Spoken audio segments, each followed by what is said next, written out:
सचमुच।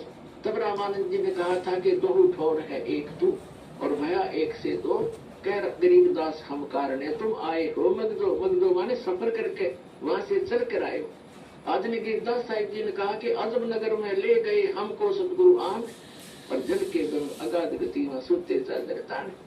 गरीबदास साहिब जी ने कहा कि अलर पंख अनुराग है सुन मंडल रथीर, सुन में रहते परमात्मा सथिर, और दास गरीब उधारिया मुझे सतगुरु मिले कबीर। अनंत कोट ब्रह्मांड का एक रति निवार, और सतगुरु पुरुष कबीर है ये कुल के सिरजनहार। हम सुल्तानी नानक तारे दादू को उपदेश दिया, जात जुलाहा भेद नहीं पाया, वो काशी में कबीर हुआ।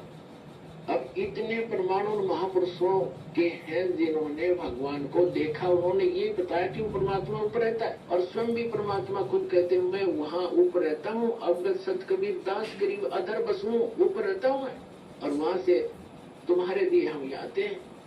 अब वेद क्या बताते हैं? यदि वेद भी यही बताते हैं कि वो परमात्मा ऊपर रहता है, शरीर आता है, वहां से गति करके आता, अच्छी आत्माओं को मिलता है, तो हम भगवान को पहचान लेंगे। अभी तक तो हमने श्री राम, श्री कृष्ण आदि इन महापुरुषों को भगवान इसलिए मान रखा था, इनके पास हथियार थे, सिद्धियां थी, इन्होंने किसी ने कंस मार दिया, किसी ने रावण मार दिया।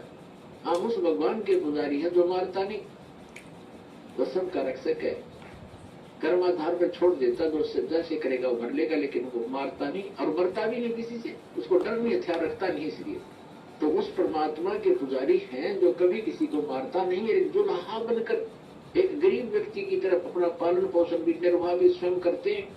वो हमारे लिए एक लीला करते हैं, हमें एक गाइडलाइन देना चाहते हैं। तो ये एक आपका विद्यार्थी जीवन है, ये मनुष्य जीवन। और जैसे जो विद्यार्थी मनुष्य विद्या काल में और बकवाद करता है, सिनेमा देखता है, बढ़िया पेंट फ्रूट गार्ड के और सैर सपट्टे को घूमता रहता है, बकवादें करता है, वो फेल हो जाता है। विद्यार्थी को विद्यार्थी की तरह रहना चाहिए, सब सिलेबस पूरा करते रहना चाहिए, और अपना सिंपल ड्रेस जो हो सिंपल सी अपना रखनी चाहिए, और उद्देश्य नहीं भूलना चाहिए। तो हम सभी अपना उद्देश्य भूलकर, जिसको भी मानव शरीर प्राप्त है, दो प्रकार से मानव शरीर प्राप्त होता है, आपको बता ही दिया।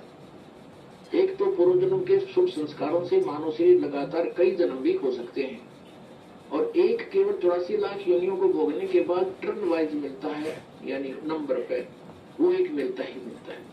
तो उसी पर आज सत्संग उसी पर चल रहा है। अब लास्ट में इसका निष्कर्ष थोड़े ही शब्दों में निकाल देंगे। तो हमारा मूल उद्देश्य इस मनुष्य जीवन का क्या है?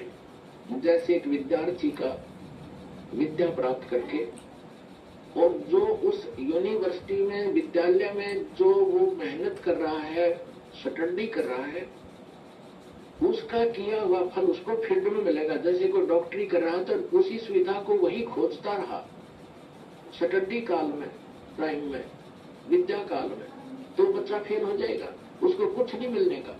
तो वो जो वहां जैसे इंजीनियरिंग कर रहा है बच्चा, तो इंजीनियरिंग जो करके उस अपने फील्ड में जाएगा, वो सुविधाएं वहां के किए हुए की वहां मिलेगी उसको बाहर जाकर के।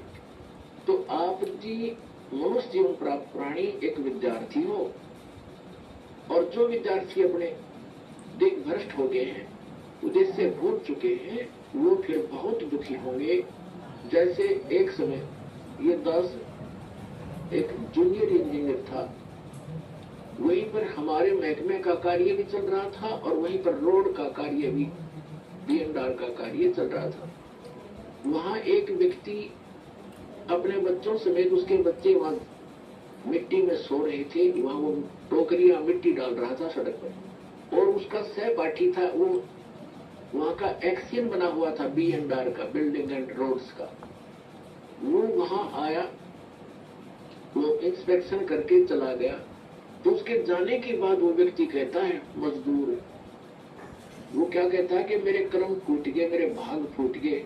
मेरा ये सहपाठी था, मेरा क्लास फेलो था, ये इसका ये नाम है, ये उस गांव का है, हम एक स्कूल में पढ़ा करते थे उस दूसरे गांव में, और ये पढ़ गया, देखो ठाट कर रहा है, गाड़ी में चलता है, इसके बच्चे पंखों के नीचे सोते हैं, और मेरे बच्चे मिट्टी में पड़े, मेरे भाग फूट गए। मैं भी पढ़ लेता, शिक्षा ग्रहण कर लेता, तो मैं भी ऐसे मौज करता। तो यहाँ परमात्मा कहते हैं, अच्छे दिन पास है गए, और गुरु से किया ना हेत, अब पछतावा क्या करे, चिड़िया चुंगी खेत। तो आज आप उस अतिथि में हैं जो भक्ति नहीं करते, और करते हैं तो शास्त्र विरुद्ध करते हैं, और इस मनुष्य जीवन पा करके जो साधना सत नहीं करते।